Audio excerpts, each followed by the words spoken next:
বর্তমানে সবচেয়ে দাম কম, কিনে অনেক কম। এখন তরকারির দাম সব কিছু একেবারে সস্তা, ঠিক আছে। এখন সব জায়গায় অ্যাভেলেবেল মাল পাওয়া যায়, এই জন্য আমাদের বেচা কিনে এখন একটু কম।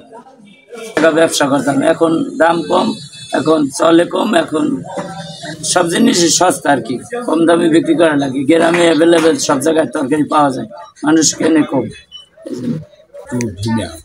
বেচা কিনাও কম, তরকারির দাম কম, একদম হাস্তা, যা বলার শেষ নাই।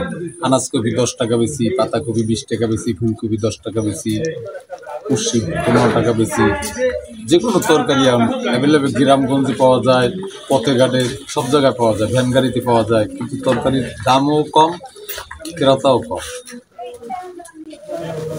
সমস্যা তরকারির সংখ্যা বাড়ছে, গ্রামগঞ্জে হচ্ছে, সব জায়গায় পাওয়া যায়, এই তো। অনেক কমছে, এখন বাজারও নিয়ন্ত্রণে আসছে এবং বেচা কিনা খুব ভালো। আগে কিরকম কিনতেন আর এখন কিরকম কিনতে হচ্ছে? আগে প্রত্যেক কেজি নিচে 50 টাকা ছিল, কেজি নিচে 50 টাকা। এখন আমরা আনাজ কপি 10 টাকা বেশি, ফুলকপি 15 টাকা বেশি, সিম 20 টাকা বেশি। এখন আগের চেয়ে শসা 20 টাকা, 25 টাকা, এরকম সম্মানের দাম আগের চেয়ে অনেকটা কমছে। আপনাদের নাকি লস খেতে হচ্ছে নাকি? এরকম লস এখন না, ওই সময় লস হচ্ছে আমাদের। ওই সময় প্রত্যেক ডেলি ম্যাজিস্ট্রেট আসতো, ম্যাজিস্ট্রেট আমার রেট দিত। 1 কেজি মালে আমরা 2 টাকা ব্যবসা করতাম, 3 টাকা ব্যবসা করতাম তখন। আর এখন ওই একই ব্যবসা করি, কিন্তু এখন মাল চলে বেশি, দাম কম, মাল বেশি চলে। ওই সময় তো মাল আমি বেচতেই পারতাম না, প্রতিদিন ম্যাজিস্ট্রেট আমরা আসছে, আমাকে জরিমানা করতো।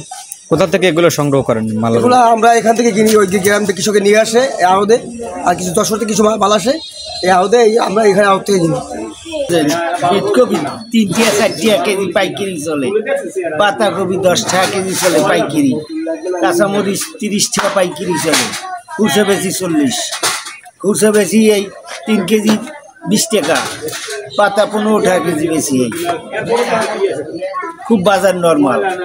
বর্তমানে সবচেয়ে দাম কম, শাকসবজির এককালে অত্যন্ত কম দাম। কপি 4 টাকা 5 টাকা পিস পাইকারি কেনা হয়, আমরা 7 টাকা 8 টাকা বিক্রি করি। জিএসটি খাওয়াটা কম, মালামালের খাওয়াটা কম, আর ফলন বেশি তো।